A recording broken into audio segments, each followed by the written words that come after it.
Hello there, ladies and gentlemen. It is Dr. Phil here, and just been having the greatest of times doing work stuff.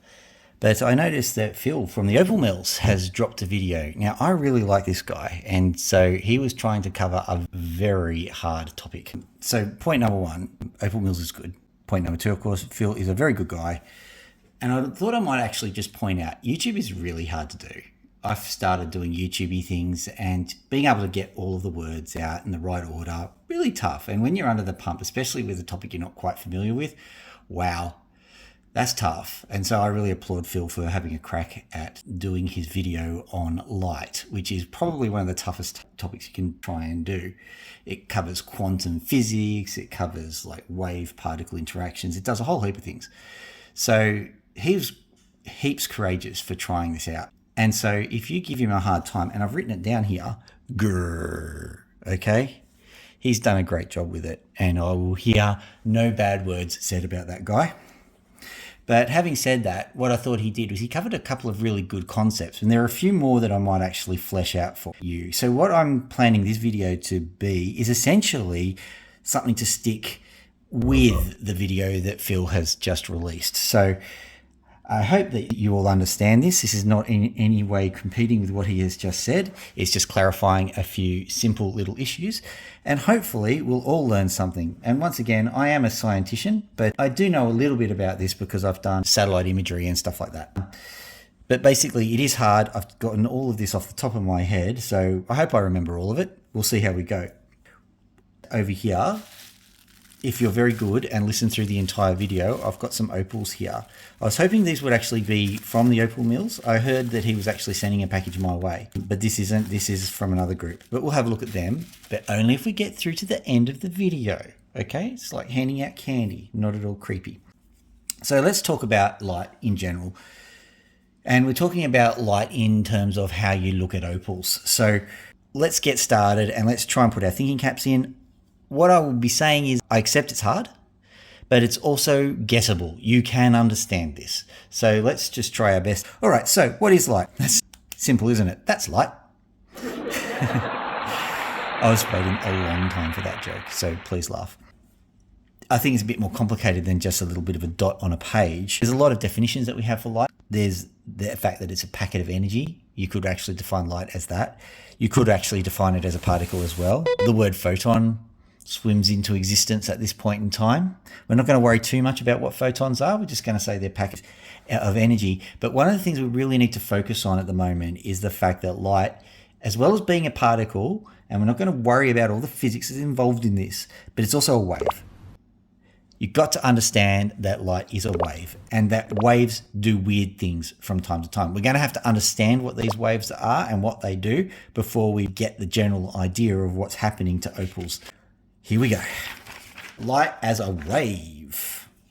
I'll use this little handy dandy pointer, hey? This is what you would expect a wave to be, you know, like a wave on the beach. Everyone's seen those kinds of things. It's exactly the same. A wave is a means of transferring energy. An electromagnetic wave, which light is a little bit special because basically what happens is electricity generates a magnetic field, and the magnetic field generates an electrical field. That happens at right angles to each other, and so it self-propagates as a wave. You don't have to worry about this. All you have to do is worry about this wave that's happening over the beach of the worlds and space and stuff. So don't worry too much about this. What I want you to understand is that there is a beginning and an end to the period of a wave, and we call that one wavelength. Now, this is really, really important. You have to understand that it's a wavelength. And you also have to understand that scientists have very messy handwriting, so they can't be expected to keep writing wavelength all the time. So what they do is they write this symbol here called lambda. So whenever you see lambda, what they're doing is they're referring to this. It is the Greek symbol, just like in COVID. It's lambda. Don't get it confused. But okay, so what else have I written here? Okay, yes, a wave is equal to lambda. Oh yeah, I've also written a wave is equal to lambda. So lambda, when someone writes down lambda, I'm presuming they mean a wavelength. Oh, and I've also written that a wave equals lambda. Well, that's a bit weird, isn't it? Ah, okay. Apparently, repetition is good for learning. Apparently, repetition is good for learning. Okay, good. All right, so let's talk about color. or colour in Americanese. In case you're interested, in Australia, we throw a U after the O before the R in colour. Don't think it's weird. It was the Cambridge Dictionary that got rid of the U in colour in Americanese. So the British version came first. Why we did that, I have no idea. Let's move on. But the Earth is special, and not just special in a la-la kind of way.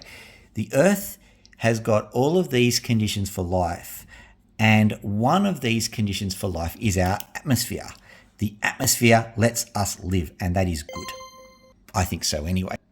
The atmosphere, as well as letting us live, also has got some weird things. So, for example, if you were a UV light, for example, or a bit darker than UV maybe, this is what the atmosphere would look like to you if you could see in other spectrums of light. In other words, what I'm saying here is that the atmosphere lets in visible light, but it does not let in other types of light. And that's really, really good. Have we got the diagram here? Let's just move up here. Remember how I said that lambda is wavelength? So here we go. Usually when we're talking about light wavelength, we're talking about nanometers. What's a nanometer? Well, less than the width of that dot. That dot is probably 2 or 3 millimeters. A nanometer is a millionth of a meter. So it's roughly 1,000th of a millimeter. So pretty darn small. So the atmosphere only lets in certain types of EM radiation. If you remember what I was saying, a self-propagating wave of electric field and magnetic field, that's what light is. So it only lets certain types through, and that's good because when you get towards the zero end of the nanometer wavelength range of light, what you find is radiation, alpha, beta, and gamma particles, all of the nasty stuff that gets spewed out of Chernobyl that Putin is trying to throw over Europe at the moment, all that kind of stuff. Radioactivity, oh no. So that is at the very, very, very small end of the wavelength spectrum. Yes, it's all part of light. I've drawn a skull and crossbones just so that you get the general idea. What I've also drawn here is, just to hammer the point home, the amount that Earth blocks. So this is 100% blockage. Yeah, it's not quite 100%. Don't hassle me over that. And then as we move over here, it blocks less and less and less and less and less. And then it starts blocking more and more and more again. That's kind of how it works. So we have 420 nanometers over here. We have 700 nanometers over here. We have 0 nanometers over here. We have radioactivity. We also have the microwaves that you cook your food with over here somewhere. And we also have UV over here. So ultraviolet radiation, that stuff that sunburns you, the ozone layer is blocking out by those fluffing cows blowing holes in the ozone layer. Does anyone remember what that quote's from? So once we started about 420, just for proof, let's have a look and see this torch here. I think you can see 420 sitting around here. Once you get to about 420, we start to be able to see the light. Once we go past 700 or 800 nanometers, we start to not see the light. Now, just so that you know, my theory is that as humans, we aren't 100% stopping at 420 to 700, for example. Maybe some of us see a little bit before that. Maybe some of us see a little bit after that. We are biological systems after all. And my theory is that's where your green thumb is, because being able to see in this area of the spectrum actually tells you something about the health of plants. Little fun factoid. We've got the Earth blocking out 100% of the radiation here, not very much of the radiation here, 100% of the radiation back here again. It's more complicated than that, but we'll leave this diagram in its simple form.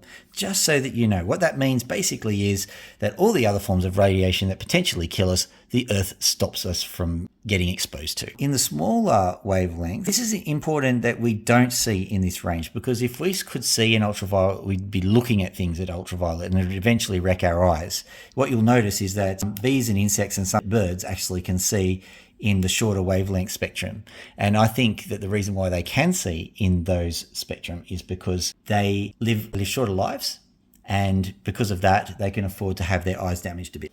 That's just my theory. I don't know. A part of the group that can see this is the mantis shrimp. There's an apocryphal story going around that the mantis shrimp has the most complicated eyes in the world. That isn't exactly true.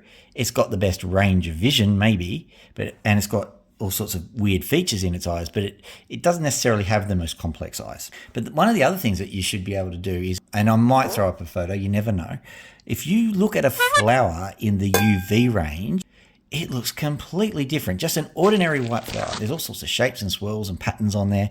And essentially it's a freaking bee billboard. So it's going here, there's honey, and then there's nectar here, there's pollen here, come over here, land, eat at Joe's. Yeah, flowers are advertising. And you thought that whoever's going to be putting that ad on YouTube was the person who thought of it advertising first. No. And the flowers don't go, this ad will end in 5, 4, 3, 2, 1. And the bee actually wants to see the ad as well. Raid Shadow Legends or whatever it is. Okay, moving on from that. Why do we worry about light as a wave? There are a few things. We'll cover the more esoteric stuff first, just so that you know it exists. If you think about something that's traveling, and this is a really, really complicated concept, and we're going to only cover it simply. But if you've got something traveling along and it's emitting light, the wavelength at the front will compress and the wavelength at the back will be longer. Only by a little bit. This longer wavelength at the back, that's referred to as a redshift, and the shorter wavelength at the front is referred to as a blue shift. So that's how we can figure out the distances between stars and how fast they're traveling and stuff. You need to be traveling at some pretty serious speeds before you worry about that kind of stuff. But I thought you might just want to know that that existed. We'll move on to stuff that we actually need to worry about. Okay? There is another thing that we need to worry about, and that is constructive and destructive interference. And I hope this demo goes well. I wonder what that means. Ah, yes, this. Ding. Right. Let's hope it goes well. So I've got a glass of ordinary water here. And like I said, water has waves in it, and they propagate the same in similar ways to the way light propagates. So we can actually use water as an analog for light waves. What I've got here is a chunk of opal, because we've got to make it about opal somehow, haven't we? So what happens is, if you have a look, we'll just drop it in and we'll see what happens. Let's try again. Did you see that? Let's try it again. I'll do it one more time so you can see. Actually, I'll do it a whole heap of times just to give you the general idea. Because I just like throwing opals into water. Why not? Yeah. There. Dink, dink, dink, dink, dink. What I want you to see is the things in the bottom now are starting to shake. I want you to see them. They'll still shake a little bit like this, stop shaking, and then shake violently with the refraction of the water. And I want you to wonder why that's happening. See that? Let's go again. Just to throw the point across. Can you see that? So what's happening here is that the waves are propagating, and I'm going to have to use my draw things. So what's happening is that we've got our container here, and we've got a single point that comes in, and the wave starts to propagate outwards like that. Then it bounces against the wall of the container and it propagates back. And as these waves cross, constructive and destructive interference starts to happen. So let's try and explain what that is using, yay, math. So what we have here is a demonstration of constructive and destructive interference. This is just constructive at the time being. These two diagrams here, I hope you are understanding, are two waves that are exactly the same, and this is a plus sign. What I'm saying is this wave plus this wave equals this giant, massive, massive, massive wave. That's constructive interference. Similarly, if you've got a wave that is different, that is added together, then you're going to flatline. So this one is different to this one, and you can see, like if you did the math, like, you know, if this is 1 and this is 0 and this is 1, which is how it works actually, -1, 0, 1. Don't worry too much. -1 plus 1 is 0. 0 plus 0 is 0. -1 plus 1, well, yeah, is 0. So it'd just be 0 the whole way through. That's how it works. That's destructive interference. And so that means that if you have a wave like this going with a wave like that, then you're going to get a flat line. And that explains what's going on with this jar here because basically what's happening is when you drop something in, the wave bounces against the side of the wall, comes back. And so there are times when the waves are the same, and so you get constructive interference, big, big, big, big, big. And there are times when the waves are different, and then they cancel each other out. So you get this weird pattern of waves that goes on in the jar. Bing, bing, bing, bing, bing, bing, bing, bing. Ah. So I'm just going to assume that everything went according to plan. So let's activate the unnecessarily slow dipping mechanism and continue. We're also going to talk about another concept which is related called thin film interference. We're getting more into opaly stuff now. When light both goes through stuff and bounces off it, and so think about glass, right? You can see the glass here, and you can see the surface of the water even. And that's because some of the light is actually going through, so that makes it transparent, but also some is bouncing back. So that gives us a surface that we can see off. And if there's a color involved there, more stuff goes through and bounces. And so you get a situation where some light's going through and some light is bouncing back. And that's the thing we need to worry about. Don't worry too much about the materials, the glass and everything, because it gets a little bit more complicated than that. So when light goes through stuff and bounces off it, light might interfere with itself. And I have written something very important here. Get your mind out of the gutter. I've got a diagram here. So this is the light source, and this is the person who's looking at the pretty lights. Yay! And here is a thin film, and I'm going maybe 100 nanometers is the size of our thin film. So if you remember how big a nanometer is, which is pretty tiny. Hang on, if I've got a hair here. There we go. So, 100 nanometers would be about that kind of size of a human hair. To scale, that thin film, or that small piece of soap, or the boundary of the glass, which is what we're talking about, the transparent barrier, is about the thickness of a human hair in this particular instance. So the light goes through, and some of it bounces straight off the surface of the glass or the bubble, whatever it is. But some of it goes through and bounces off the interior surface of the glass or the bubble, whatever it is. And so it bounces, and then it interferes with the light that's coming out. Can you see that? So light might come in as one color and come out as another color. And that's the reason why you have those really, really weird effects on CDs, why you have those really weird effects on soap bubbles. Have you ever seen the pretty rainbow colors on soap bubbles? And that also is why you have color in opals. So what the duck has this got to do with opal? Now that's a little bit of a joke, because a duck's back also has that shimmery color that's thin film interference. Think about it. A duck's back is actually black, but we see all the rainbow colors on it. And this is a theory. When we talk about light, we have to actually preface it with, I think, we think, the scientists think. We haven't really got all that a good grasp on what's going on, especially when we go into the quantum level. We don't have to do that at the moment, but this is all what we think happens. It's not necessarily what we know happens, especially when we're talking about the specifics of opal. It's not that well studied. Opal, we think, shines because of tiny little silicon spheres. And if you've already heard the opal mills talk about it, they mentioned that. So the biggest of the spheres are red and the smallest are blue. And just to give you an idea of what's going on, if I can find my darn pen, if you've got a time frame of, millions and millions of years, 130 million years is what we're dealing with when we're talking about Lightning Ridge. And I can't find a pen, so I'm just going to have to use a piece of pencil. Yay. When we're talking about that kind of time, so we've got our rocks here, and they're just sitting there for geological periods of time. And we'll move this up. Can you see that? Yep. And so we've got sand that's turning into opal, or we've got silica that's just slowly leaching in, and it's forming these silicon spheres.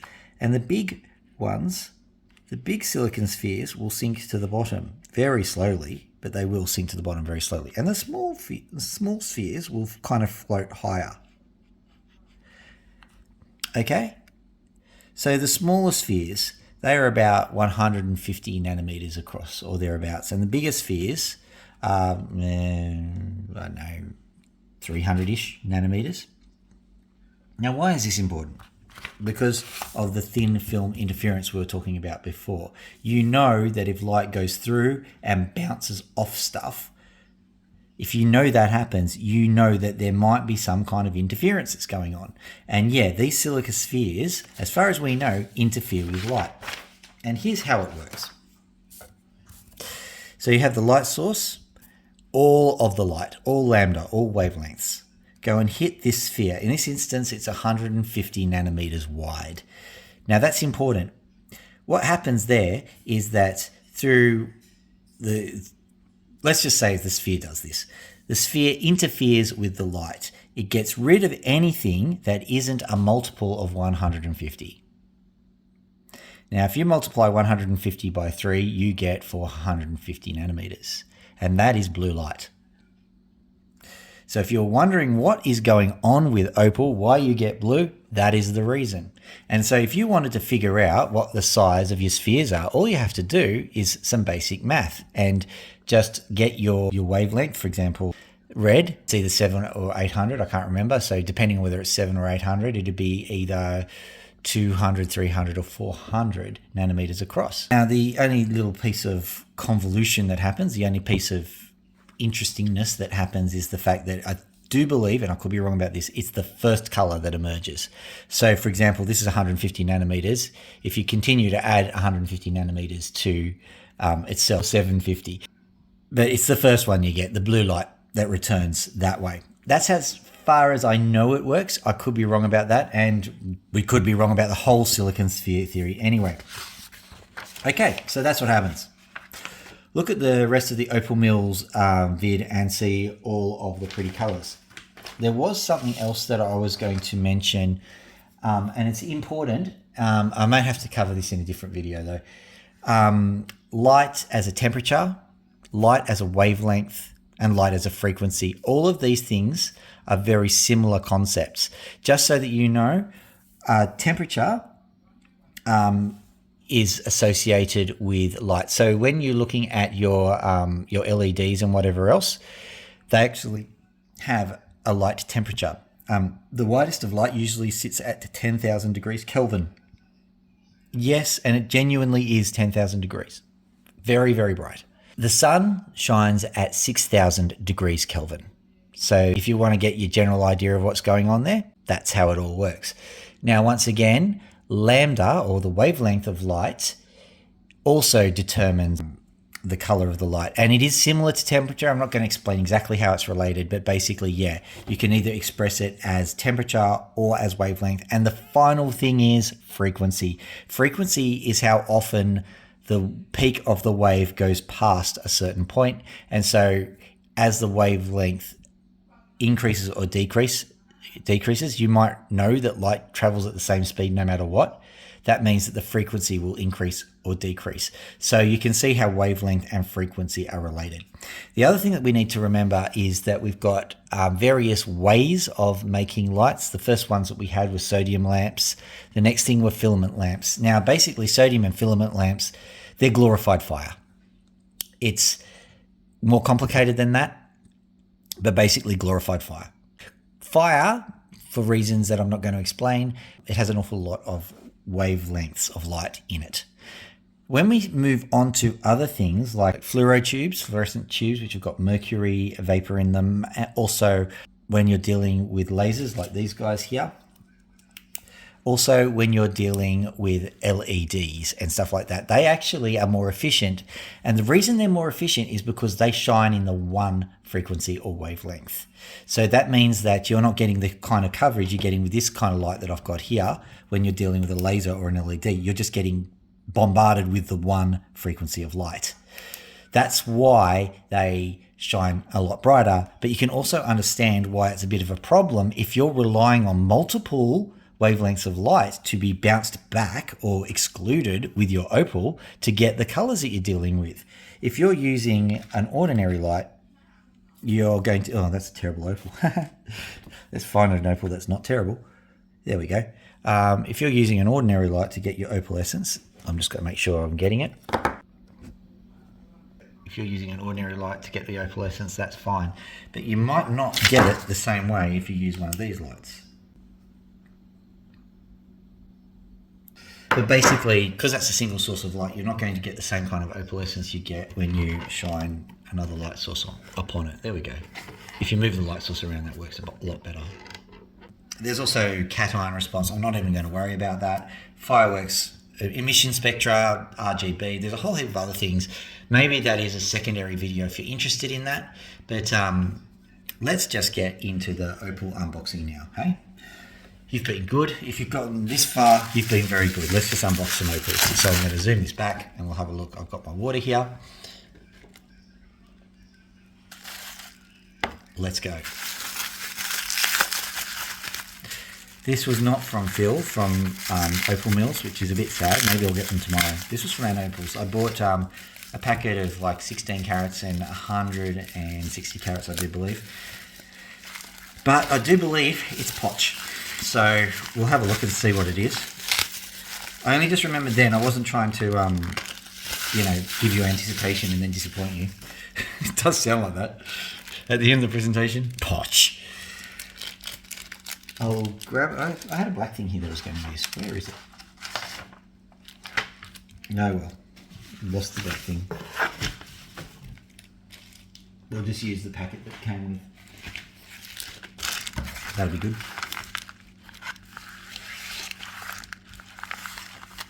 Right. So let's have a look at these things first. We'll look at them without. We'll look at them without water, and then we'll look at them with water. This isn't too bad. Let's have a look at them. I'm going to try and look at them both with my naked eye and with the benefit of the camera there, because one of the other light things that we know about cameras is that the frequency response is a bit different. These cameras can see into their near infrared and they can see into UV a little bit. So that means that sometimes the blues and the reds that you see in the opals, they're not visible. But what I can do is I can tell you that this opal here has got blues visible and this opal here has got blues visible. Let's dump them in water to see what happens. Right. Yeah, we've got some good ones. This is pretty good for potch.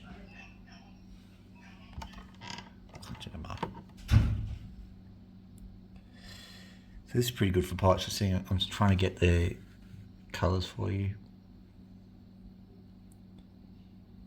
Okay, so if I go like that, maybe. I swear, I promise you, there is colour here.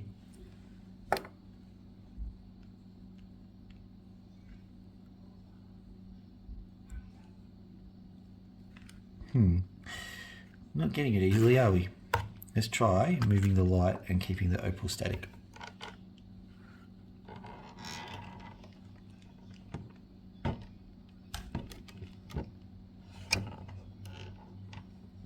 There we go, a little bit.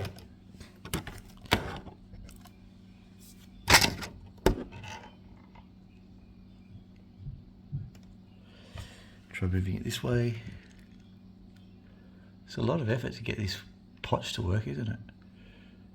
Gee. Who'd do this for a living? Try this way. Oh, you can see a little bit. Not a huge amount. Just believe me, there's more there. I'll move this out over to here. All right, let's have a look at some of these other ones. This one should be easier to spot. Let's see.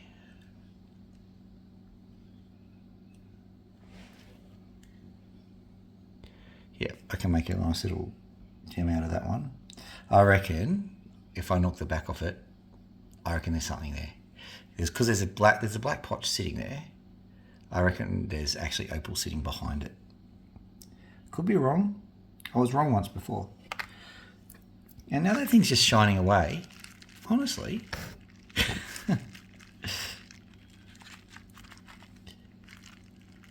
Can you see that? Yeah, you can see that opalescence there. I'll have to give that a crack on the wheel tonight. Can you feel the love tonight? Don't think there's anything here. Oh, far out, that would have been entertaining. Don't think there's anything on this one. Maybe when I review it. What I will be doing with all of these is there is a sand layer there, and for whatever reason, I've noticed that behind the sand layer there's often a lot of good opal, so I'm going to just knock that off. But let's have a look and see what we can see here. Nothing here. No, what do you expect for pot char? Here, what have we got? Don't think I can see anything. Maybe when we see it in the sun tomorrow. This one I can see some. Can you see some? Yeah. That was an easy one, no brainer. So yeah, I think it's actually, well, it's on the edges. It's on, like, okay. So there's a dark mass in the middle of these opals. So the dark potch, and it seems that the sheath around the potch is what's glowing. So I've got to be careful with these. I think that their colour bars, such as they are very, very thin. It's probably why they referred to it as potch. There's a little one right in the middle there. So knock that off. Hopefully there's opal underneath there. So look at this one.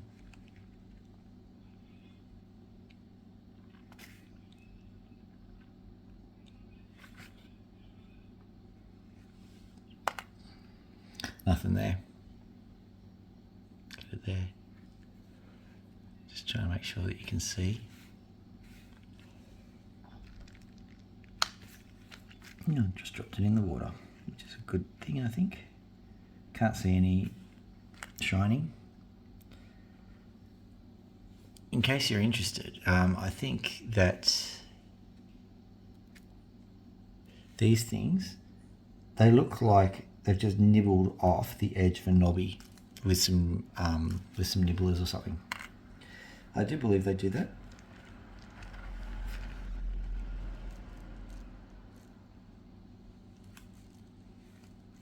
This has got colour.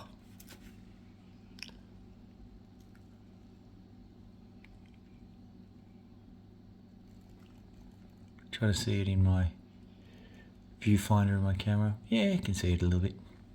Nice, okay. As lovely as they are, let's move on.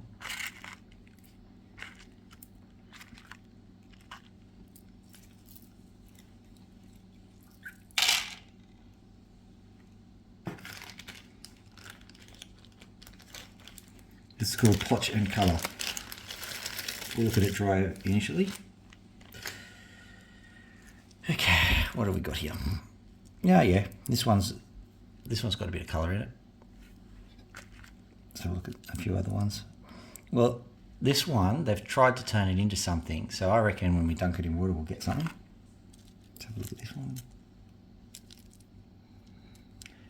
And looks like they had high hopes when they were looking at these ones. So let's dunk them in water and see what happens.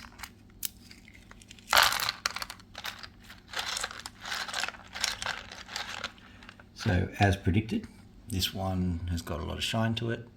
Let's see if I can get that to happen with you. Be great if it did. Certainly shining to me. Not much, admittedly. Yeah, might be able to get something out of that. What about this one? First, I'm looking at it first without the camera viewfinder. Okay, there's sun flash in this one. Let's see if we can get it. This will be a tough one to find. So what angle was I to the light? So we have to move this one over to here to get the sun flash happening.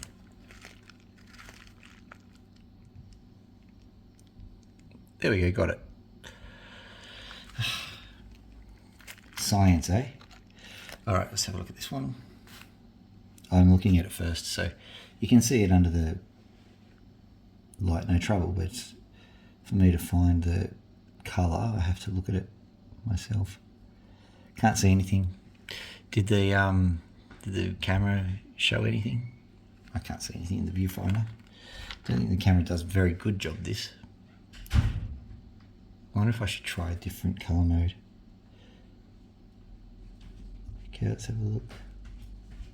Can't see very much here, but like I know these ones quite well. What I will do is I'll cut this end off here and have a look on the side. Sometimes you get some absolutely awesome colour just from that.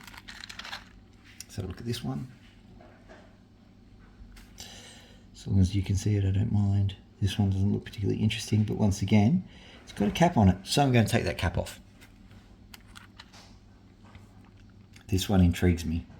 Oh yeah, nice piece of crystal this. And I reckon there is something in here. Oh yeah. I saw it in the viewfinder first too. There's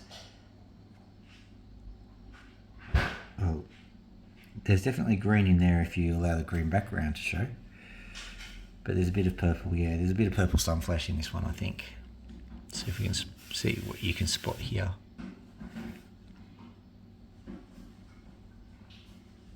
Yeah, there you go. A little bit. Yeah. This package didn't cost me too much, so I'm not expecting much from it. But sometimes you get something. Maybe I'll make a picture stone out of this one because it's got a chunk of sand in the middle there. But sometimes when you cut down there, you suddenly get pattern. I've been surprised quite a few times. Honestly. So there is colour here, just in there.